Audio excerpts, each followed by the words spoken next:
The Sunday school lesson for June 15th, 2025 is Seek Godly Wisdom. Proverbs chapter 4, verses 10 through 15 and verses 20 through 27.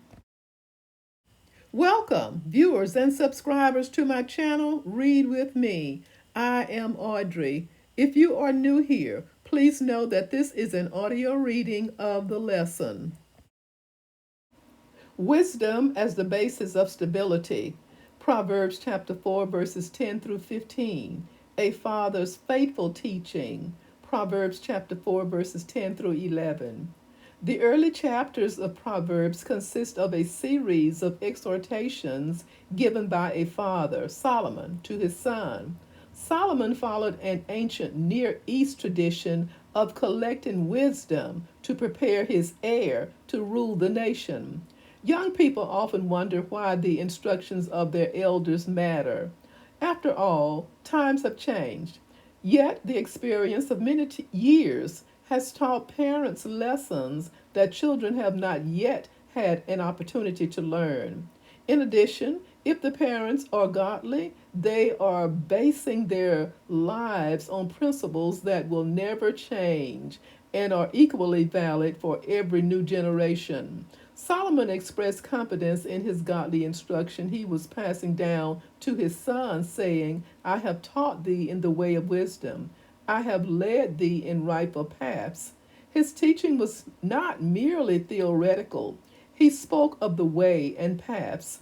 These terms indicate an approach to living. The way of wisdom is the way wise people live. The importance of the teaching. Proverbs chapter 4, verses 12 through 13. The picture of life as a pathway is now expanded.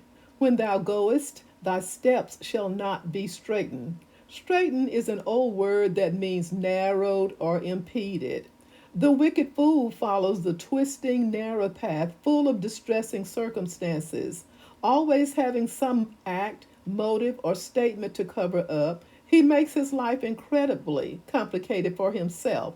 He is pressured from all sides and must keep wriggling through narrow places to avoid being trapped. Solomon said that the wise can run without stumbling. The godly person of wisdom is stable and strong. This is not a promise that difficult things will never happen to us if we are godly. However, when we live the way that God has commanded, we will avoid many unnecessary self inflicted pains. The young learner is therefore counseled, take fast heed of instruction. Let her not go. Keep her, for she is thy life. Take fast hold implies getting a firm grip and tenaciously maintaining it. This is not something we acquire once and then never have to think about again. We must continue to hold on to wisdom over time. So important is God's wisdom that Solomon said it is our life.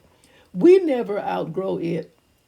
The simple yet profound truths that were so precious to us when we first received Christ continue to nourish us until we reach glory. A warning concerning the teaching. Proverbs chapter 4, verses 14 through 15. Continuing the image of life as a pathway, Solomon warned, enter not into the path of the wicked, and go not in the way of evil men. To drift from the path of wisdom is to enter the way of the wicked. Go not in the way of evil men changes the perspective to one who may have already been seduced into the evil way. The verb go implies striding forward. The next verse intensifies the warning. Avoid it, pass not by it, turn from it, and pass away. These commands argue against the way of evil companions in the strongest possible language. Wisdom as the source of help. Proverbs chapter 4, verses 20 through 27. An exhortation to heed instruction. Proverbs chapter 4, verses 20 through 21. After elaborating on the ways of the wicked, Solomon began another discourse marked by the words, "My son." He again emphasized the effects of the way of wisdom. In his exhortation, Solomon referred to the body. He urged his son, "Incline thine ear unto my sayings." To incline is to stretch out. Here it figuratively pictures a son stretching his ear in the direction of his father in order to catch every word. The son is urged to pay close attention to all that is being taught. The exhortation also includes an appeal to the eyes. "Let them not depart from thine eyes, I'm sorry. Here the emphasis shifts from receiving instructions to retaining it. Vigilance is needed to keep wisdom from departing. One's eyes must figuratively be alert to this danger. The appeal to the eyes, however, may also be more a literal charge to repeatedly read the words of wisdom found in the scriptures. To neglect this exercise is to allow holy wisdom to slip away. A third physical reference is to the heart. "Keep them in the midst of thine heart." Scripture rarely refers to the physical heart. This is an inclusive term that speaks of the entire inner person, mentally, emotionally, morally, and spiritually. The well being of the wise. Proverbs chapter 4, verse 22. Solomon wrote that these words of wisdom are life unto those that find them, and health to all their flesh. We are reminded again that godly wisdom provides the fullness of life that God intended for us. To those who find it, godly wisdom becomes health to all their flesh. We apply different remedies to the various ailments of body, mind, and spirit. These have their place, but sound teaching benefits all things, directly or indirectly. It brings health to the whole person. The importance of the heart. Proverbs chapter 4, verse 23. The spiritual soundness of one's life depends on the condition of the heart. "Keep thy heart with all diligence," Solomon wrote, "for out of it are the issues of life." The inner self must be guarded to protect it not only from evil from without, but perhaps even more important, from evil within.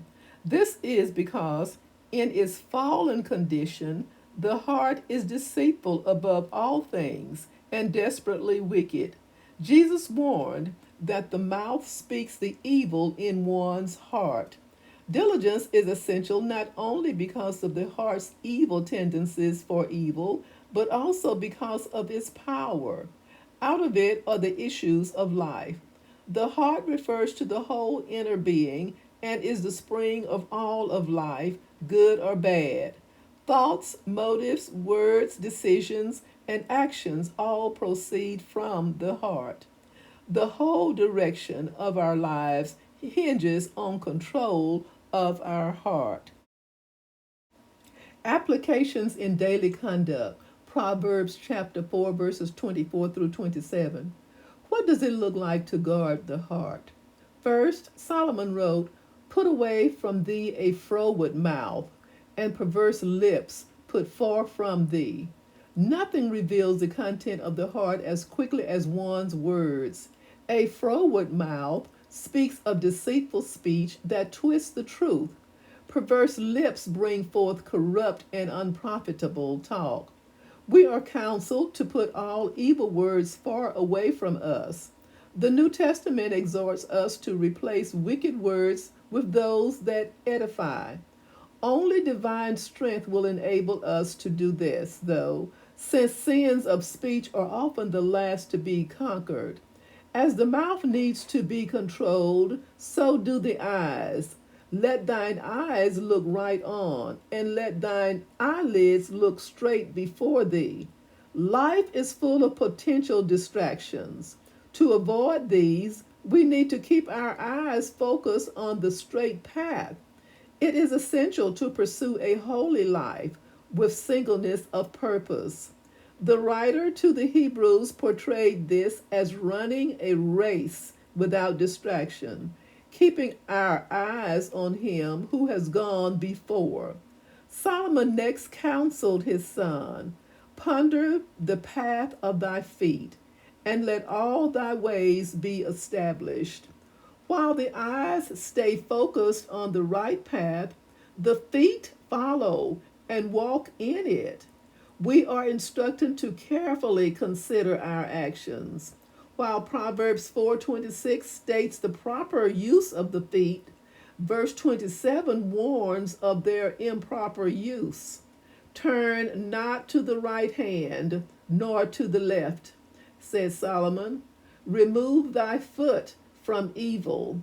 The path of godly wisdom is well defined, and deviation is therefore inexcusable. Danger may lie to either the right or the left, so both must be avoided. If our foot has already begun to stray, we must immediately turn from evil.